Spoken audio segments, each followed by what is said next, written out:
What's up YouTube, this is Collect Pokemon and welcome back to another video. In today's video, we are going to talk about Shining Treasure EX.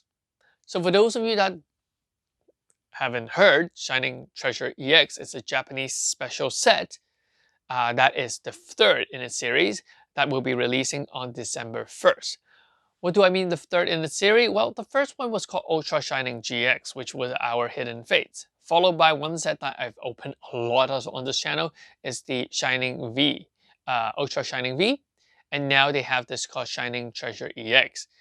Now, this is the third attempt in Pokemon trying to bring out a shiny set. And is it actually a good set to pre-order? And that's what we're going to explore in this video. So here's what I think.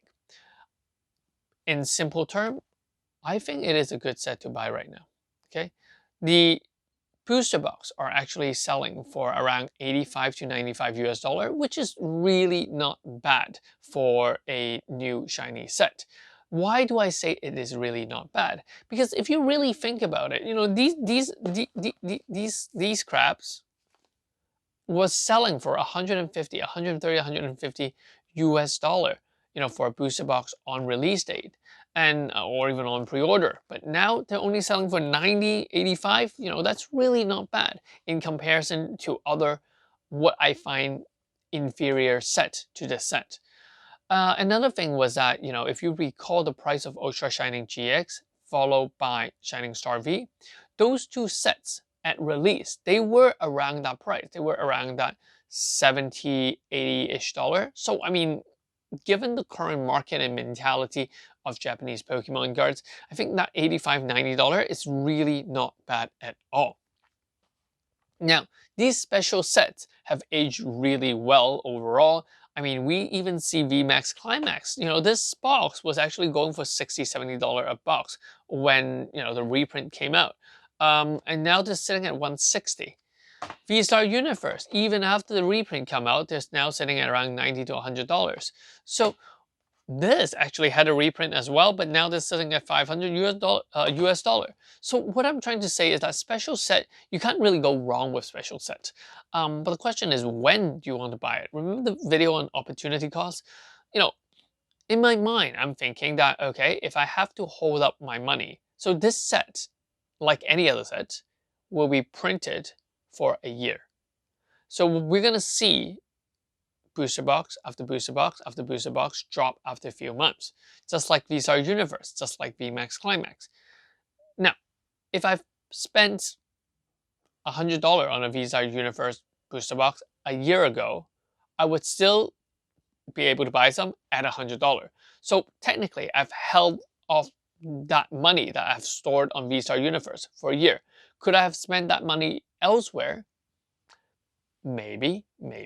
So here is what my take into the Shining Treasure EX.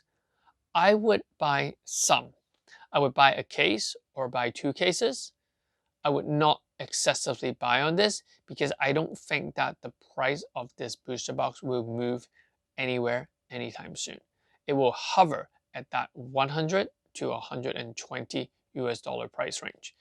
And as it starts to go up, we're going to get a reprint, come back down again. As it starts to go up, reprint, come down again. After a year, when it starts to go up, no more reprint, it will go up even more. So that is going to be the trend of Shining Treasure EX.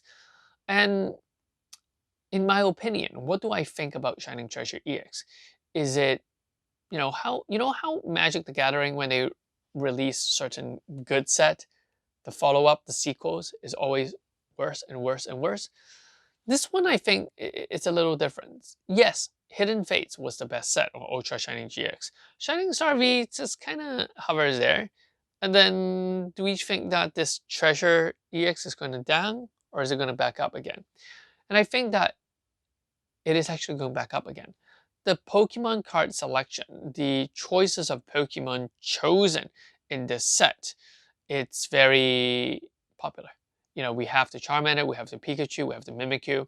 So I think that the popularity of these Pokemons are definitely going to give it a boost over Shining Star V.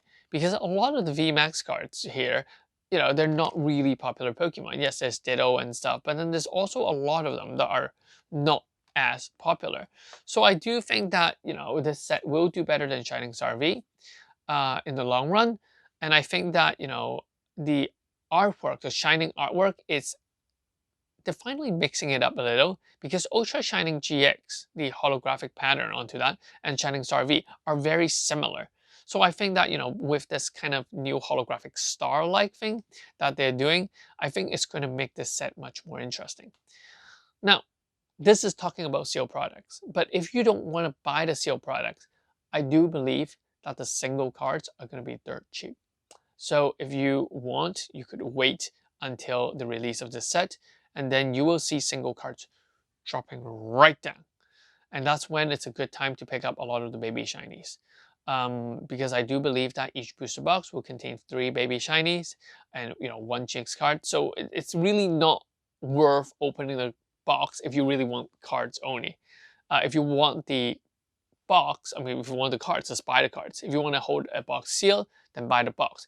And that really brings me back to the point I was talking about right at the beginning, which is, you know, I would buy 1 or 2 cases and hold on to it, and that's pretty much it. Because I feel like that there is just so much products that is being released that I'm holding. I just feel like, you know, the more you hold, it is going to be very difficult to sell a large quantity of these much later on as an investment. So that's pretty much my thoughts. Shining Treasure EX, definitely a good set, but is it good enough so that I can, you know, stockpile? Should you stockpile on it? I would look into the singles. I would really look into choosing particular singles. Would I collect an entire full set? Maybe not. Most likely I would pick out certain cards that I like and I'll collect those, such as the Pikachu, such as the Mimikyu, maybe even the Charmander, Charmeleon, and so on. And oh, one more thing. A lot of the Japanese sellers are offering to sell these Shining Treasure EX, and Japanese side is not really hyped for this set because they think that, you know, the chase card is definitely just going to be a Charizard, but they're guessing whether there is a alternative art of Iono, and I think that that's the one that they're waiting for. But, you know, at most, you know, people are in Japan are not as excited as the set as it was for other sets such as 151 and so on. So that's pretty much it for this video. Hope you guys enjoyed it. Let me know in the comment section what you guys think. Would you buy, you know, would you pre-order the set, or would you wait and see, or would you just buy the singles? I'll catch you guys in the next one. Peace. This is Collect Pokemon. Bye bye.